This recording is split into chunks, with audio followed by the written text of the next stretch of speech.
membrane. There are three types of membranes that we know, which is porous, non-porous, and liquid membrane. So hollow fiber membrane is actually a porous membrane where it is utilized in the separation of relatively large molecules and based on the size difference. So it can be separated into three types of filtration, which is microfiltration, ultrafiltration, and nanofiltration. So why hollow fiber uses porous membrane?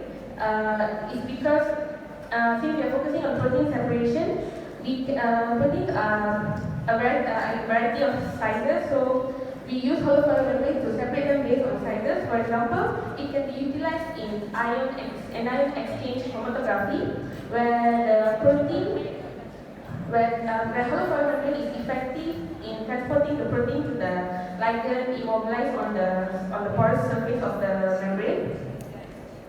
And why we choose hollow fiber membrane? Preferably, we choose hollow fiber membrane because it is generally is high surface to volume ratio and conceptual simplicity, which means the whole setup of hollow fiber membrane is actually simple and also is easily incorporated in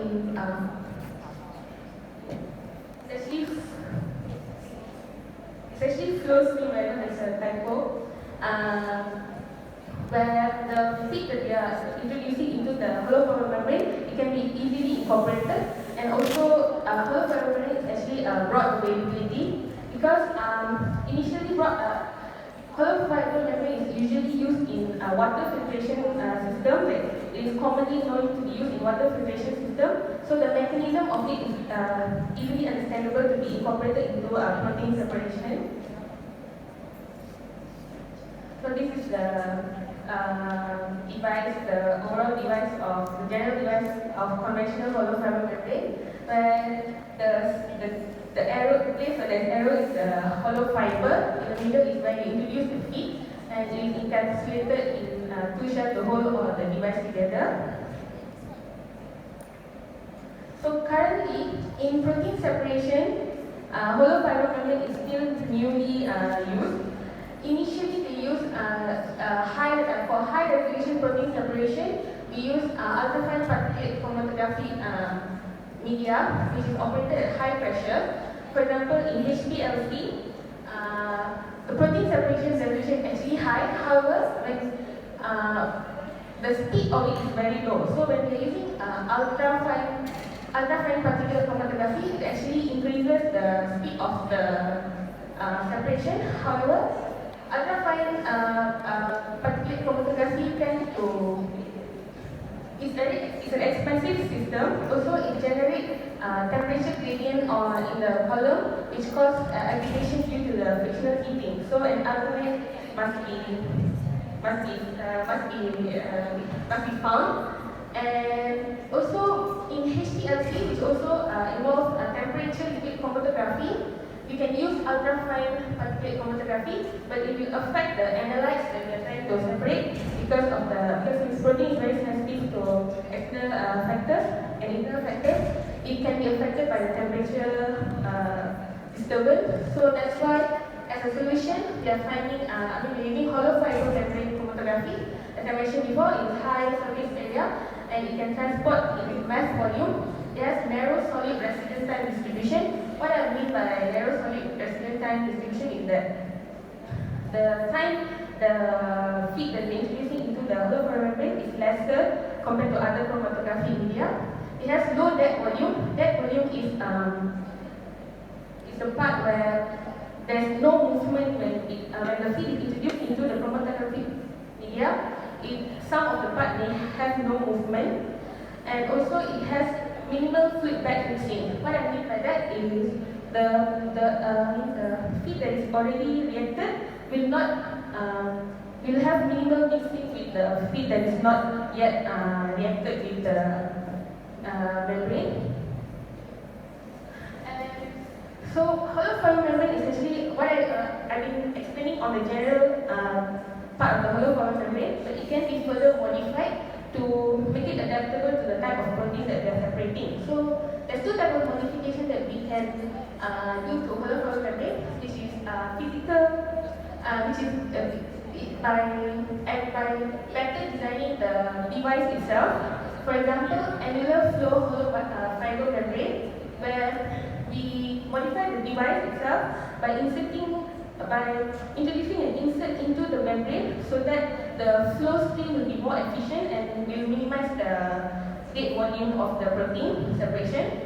And also, it can be modified chemically by introducing polymers or reactive group to the membrane itself, so that the chemical that we're introducing will be specific to the protein that they're trying to separate.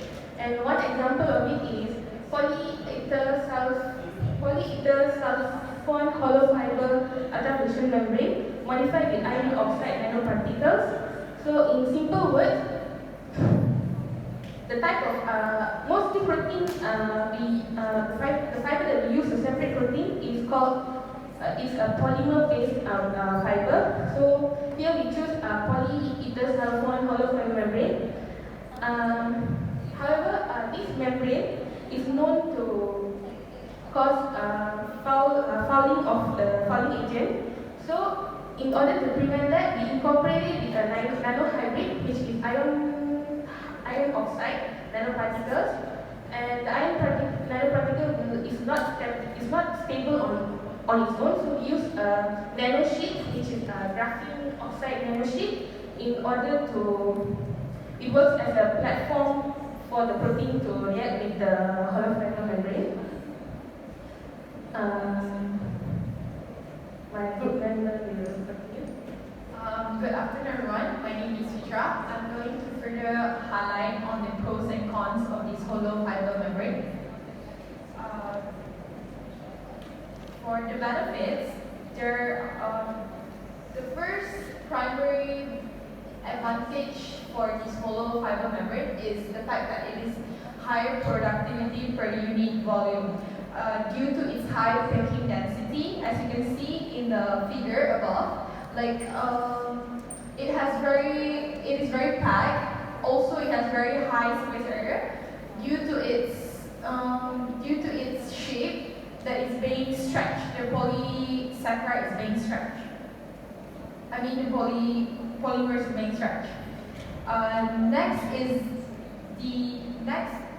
Next point that contributes to the high productivity is due to its surface area to volume ratio varies inversely to the fiber diameter. As you can see, 0.04 meter membrane device can easily accommodate 575 effective membrane area compared to about only 30 meters square for flat sheet membrane. And the next primary benefits is it is flexible and can self-support. Compared to the flat sheet membrane, needs spacer, porous supports, or even both. Like you can see from the figure above, it requires supporter for the membrane, but for the hollow fiber, it does not require any supports. And next point, the processing for the high total suspended solids is possible, and it's very fast. That can only be done in 3 minutes compared to other membrane. It took hours, and backflow mixing is very low. And for the drawbacks, the main concern for the hollow fiber membrane is it is irreversible falling and fiber breakage. This is due to the low free space between the fibers. And next point is it has high operating cost, means the cost for the continuous process is very high, and it has moderate capital cost. Yes. And for the third point, it is expensive compared to other membrane available in the market, and it is also sensitive, which it is easily affected by high temperature and corrosive gases. And however, in commercial applications, problem can be lessened by designing systems with good pre-treatment of feed. Thank you. Good afternoon, everyone. My name is Malek, and I'll be talking more about how this whole thing works. So you've heard about the advantages and disadvantages, but I'll be providing a more concrete and visual representation of how the whole system works and what modification can be made to make it more efficient and more resolving. So first of all, a bit about the hollow fiber membrane itself. In this figure, you can see a schematic representation of how the membrane is fabricated. So hollow fiber membranes are fabricated in spinning units. Here you can see A is a polymer doping solution, meaning the composition of the polymer itself, whatever the polymer of choice is. And B is a pore fluid, meaning that the incorporation of B into A will form the pores and will affect their size and their morphology. C is the spinneret, meaning the device that causes the fiber to actually spin and be stretched out. And D is a coagulation bath, meaning that the pore fluid and the polymer doping solution are poured into a coagulation bath. Sometimes it's like 25% water with other additives involved in it to actually enable the formation and the solidification of the membrane and the polymerization of the matrix. And E is just a magnified diagram of the hollow fiber in the coagulation bath. In figure 3, you can see a scanning electron microscope cross-sectional outlook on the fiber itself. So here you can see it's cylindrical in shape. The membrane is the outer, so there's an outer edge to the lumen, and there's an outer edge to the membrane and an inner edge in contact with the lumen, whereby the feed actually flows into the cylinder. And a zoomed-in picture will show you that the membrane without additives already, due to the incorporation of pore fluid, forms like spongy voids and finger-like projections that basically forms the basis of the interaction between the membrane and the sample that you're feeding into it. It will affect the residence time, it will affect the interaction with the protein, and thereby it will affect the time of separation and resolution as well. So the mechanism of separation, how it actually works. So you have the feed flowing into your lumen or the inside of the cylinder, and then the pressure of the liquid flow pushes against the membrane shell, like the side of the membrane, and then according to the size, also according to the charge and interaction of the proteins, you have whether it will affect whether the protein can go through the membrane and also the time of residence of the protein. This is already an established mechanism for the purification of water, for example, removing proteins and even dye from inserted samples. So this is very effective because, as mentioned earlier, you have a very high surface area that is packed into a tiny space, and it is very effective for mass transport as well. So just elaborating a bit more, what we're trying to explore here, even though you can modify the membrane itself in any number of ways, which is very interesting actually, and it's been highlighted by other groups throughout their own presentations. What I really want to focus on is no matter how much you modify your membrane, if your actual device of interface is not effective in a matter of fluidics, in a matter of velocity and temperature, you won't really get the good separation that you want. So one very interesting paper that we found is a paper by Chen et al., newly published in 2019. It's entitled where they introduced an annular flow hollow fiber membrane chromatography device. This device promises to be very fast, very high resolution, and very effective in the separation of proteins at a low pressure. So this all sounds good. In the figure, part A, you can see the conventional hollow fiber membrane chromatography device. Here, I will elaborate on the differences later. So just like visually, you can differentiate between the two devices. B is the new annular flow hollow fiber membrane chromatography device that is introduced by the new research. So to differentiate between both of them, so what do we have here? We have the conventional hollow membrane chromatography device. You can see that you have the feed flowing in horizontally and then the permeate being removed at an asymmetric location, which is up there. So what does this actually give you at the end of the day? This gives you large dead volume. This gives a difference in the flow pattern on both sides of the membrane. So what you can see here is you have the feed flowing into the lumen, and it has a cylindrical flow. What we mean by cylindrical flow is the liquid actually takes up the entire space within the lumen and flows within the entire cross-sectional area.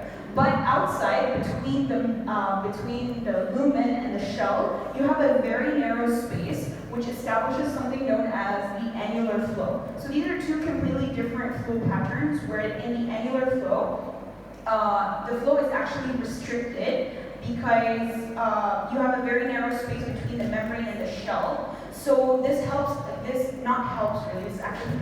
it establishes a pattern of flow whereby a gas phase resides above the liquid, and then it causes the liquid to just form a film over the membrane. So because of these two different flow patterns, and furthermore the asymmetric collection of the permeate, you have very, very poor resolution of the proteins that are separated. So in a sense, that is why actually up until now, hollow membrane chromatography has been restricted to the area of filtration and ultrafiltration rather than actually effective separation of specific proteins out of solution. So the new device, which is an annular flow hollow membrane chromatography device, offers so many things. So it reduces the dead volume on both sides of the operation. One, on the feed side by introducing an insert. So you can see that on the right side of the figure, you have an insert that is introduced into the feed flow.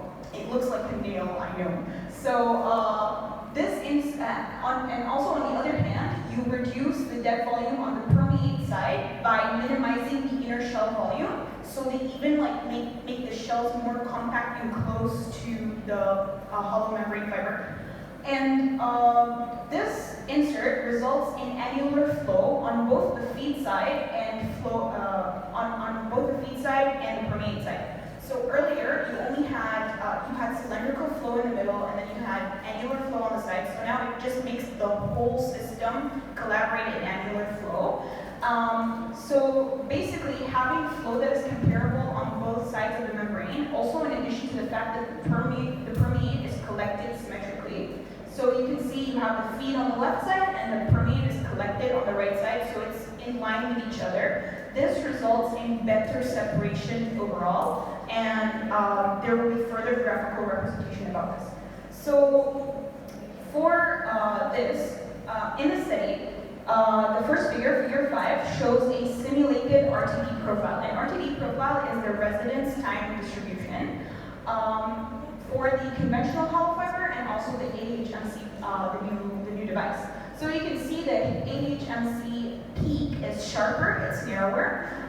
This RTD compares the flow uniformity within the device and predicts the relative separation efficiency, meaning that if the peak is narrower, if it's sharper, which it is, it means that the separation will be more efficient. So this results in the next figure, figure 6, which in where they tested a simulated dextrin flow-through peak. So it further proves the theory that whereby the flow-through peak from the new device is sharper, it's more symmetric, implying that there is lower convective dispersion. Lower convective dispersion is a result of the whole symmetric and axial flow, because then it results in gradients on both sides of the device, which are opposite in sign but similar in magnitude. So you have flow increasing uniformly on one side and then decreasing uniformly on the other side. So the entire flow operation is very smooth, which results in better resolution. All right. For the quality of separation, they tried separating 3 particular proteins, myoglobin, transferrin, and BSA, using their new device. they based it on a DEA anion exchange interface. So within less than a minute, as highlighted here, you get the 3 proteins separated. You can see their peaks, very good resolution. So one issue here that you can notice is at that arrow, there's a shoulder on the tail end of the BSA peak, which actually indicates the presence of a BSA dimer in the sample. That actually was noted that commercial BSA has dimers. So to further prove the concept of the effectiveness of their new device, the study also managed to separate the BSA and its dimer in under 3 minutes. You can also resolve the BSA monomer from the BSA dimer, which just means that this device is very effective, has a lot of potential, and that is what is very exciting about it.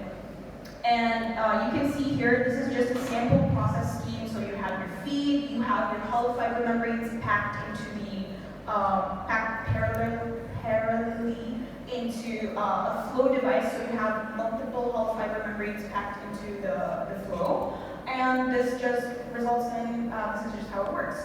So that's it for me, and moving on to applications and modifications. Okay, so my name is Sung Wei. I'm going to explain about the applications and modifications of the hollow fiber membrane. Okay, so first one is a conventional usage for using the hollow fiber membrane that's going to recover a high added value components.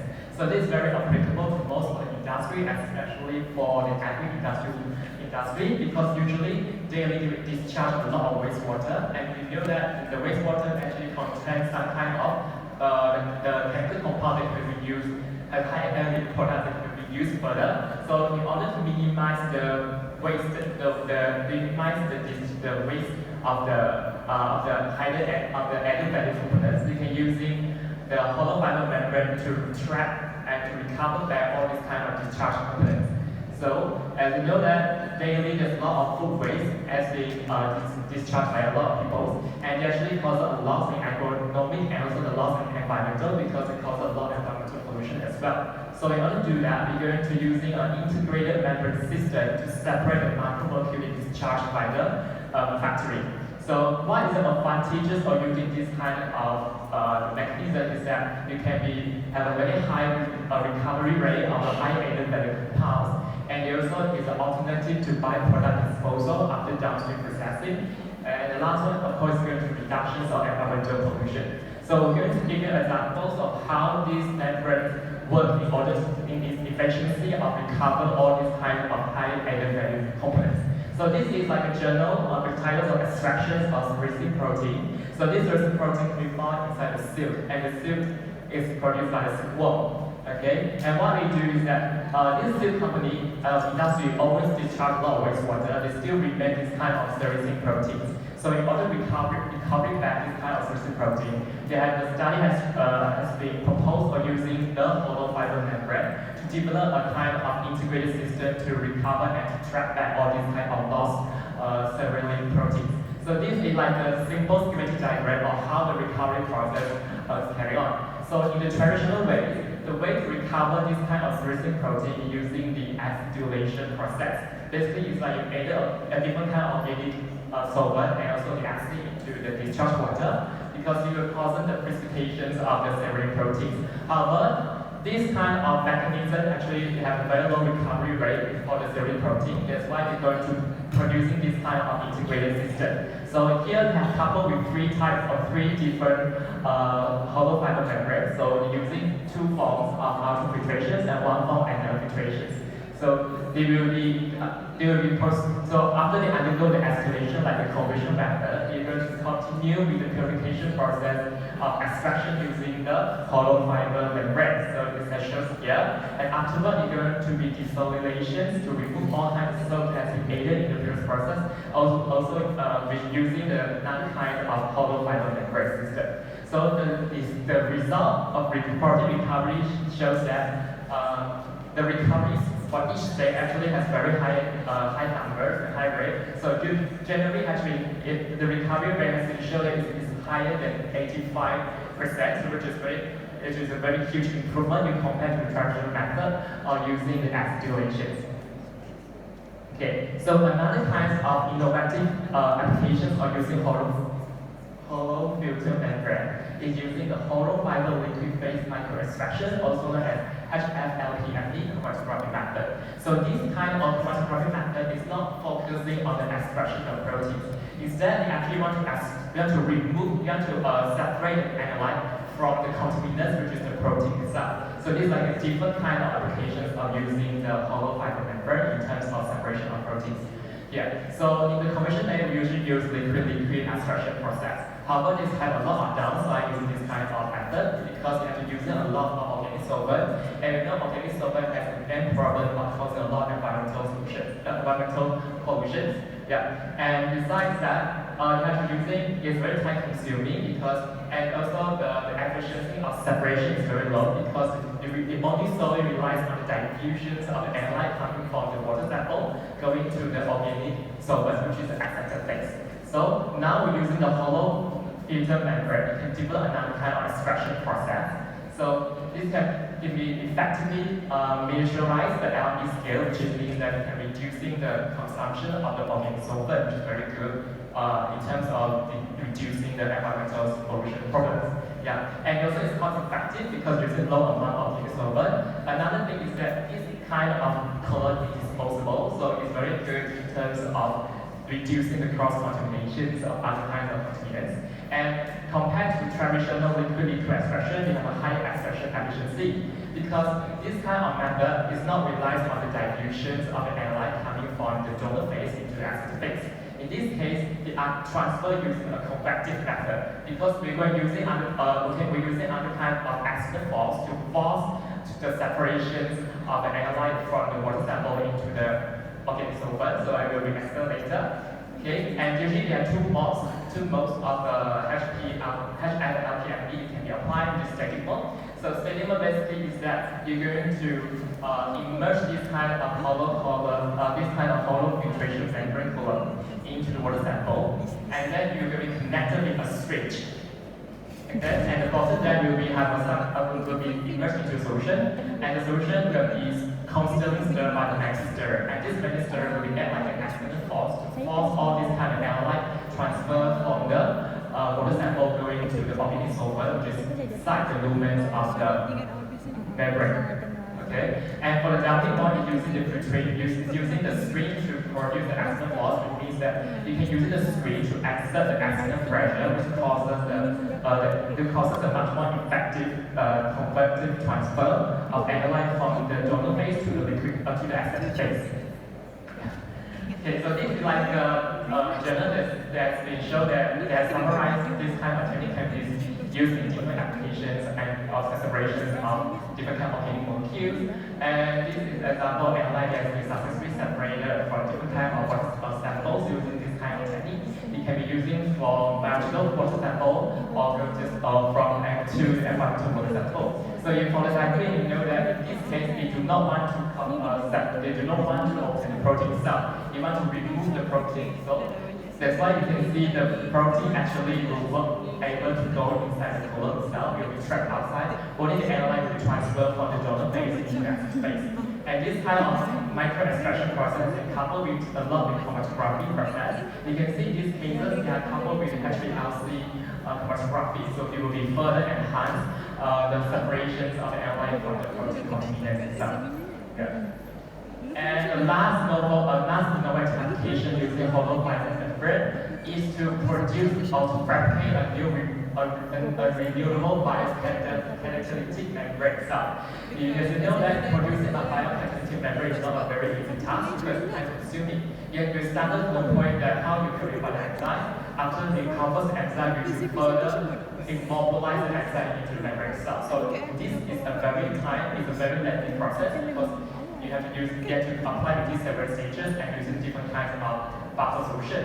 So now in the journal, in the new study show that you can using the hollow fiber membrane to producing the biokinetic membrane itself just by one step. So what it's doing is, so you look at this research paper is say that using the membrane, using the base membrane, which is the PVDF in this cases. And what you do is that you chemically modify this membrane by attaching maybe an ion exchange ligand, which in this case is iron. And then you will use the bacteria that's being cultivated in the fermentation process to be aided into the column so that the enzyme that produced by this kind of bacteria can be immobilized into the column cell in the one-way step. So these are membrane acceptance software like ligands. And then when you're putting the fermentation properly, which is basically you have some kind of enzyme, in this case we want to focus on the lactase enzyme. And the lactase enzyme itself will be bind with this kind of resolvent. So you directly bind to the column itself. And this column later on can be just directly used as a biokinetic membrane, which is can be used for a lot of biokinetic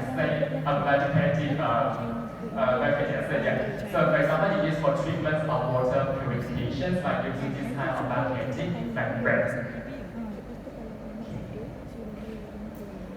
So basically the conclusion, hollow fiber membrane column has a lot of potential. Regardless of the modification that has been mentioned, it can still be modified by further research, and it can be further applied in biopharmaceuticals and food technology for high resolution protein separations. Thank you.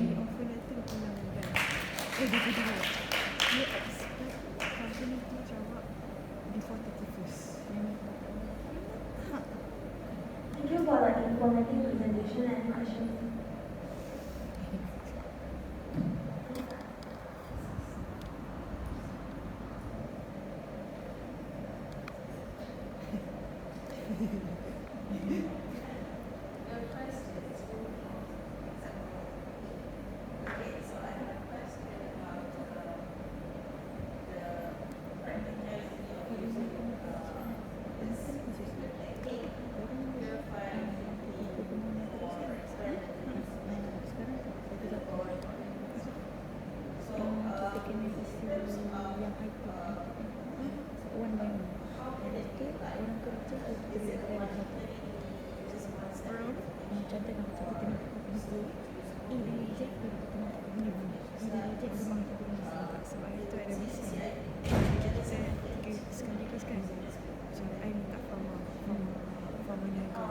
So basically, the whole hollow fiber membrane setup is very, you can just modify it. So it really depends on the type of membrane that you're using, where it can fit into the CIP protocol. So I would say if it's affinity chromatography, it can become a one-step process. But if it's ion exchange or if it's just based on size extraction, size exclusion, then it will have to be relegated to later steps and add more purification steps. It also depends, again, on the membrane. If your membrane requires pre-treatment of the sample, that's another added step. But in the laboratory scale, I would say one advantage to this method is that it's very fast, very high resolution. But at the end of the day, because it is costly and also because it's still understudied, I would say just if you're using it at very small scale, you're but it's very beneficial for very large scale because of the expansive surface area that it has and the amount of time and resources it cuts out. So it's a very good capital investment in that regard.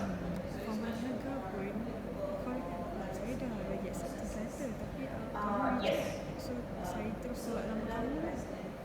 Any other questions?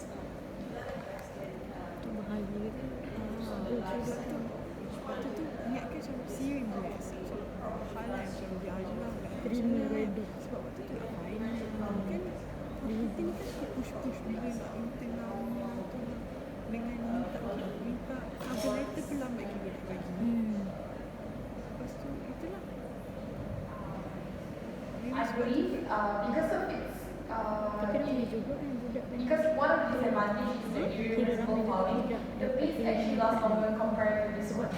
Because this one usually when you want to separate the protein, it has to be the fibers, the hollow fiber, it is modified specifically to the type of protein that you want to separate. So adding on to that, in its normal setting, it would have permanent fouling, and that's why the beans would last longer. But as mentioned earlier also by Mega, there's alterations that can be made to the surface of the hollow fiber membrane in terms of coating it with iron oxide and nanoparticles that would increase the anti-fouling effects on the membrane. And also an added advantage to the membrane itself is that it's very flexible, so it can withstand pressure, it can withstand application to a lot of samples as compared to beads that could be could be compressed and it doesn't withstand pressure. Depends on the membrane. Definitely, for sure. This is not a cheat. Not cheat.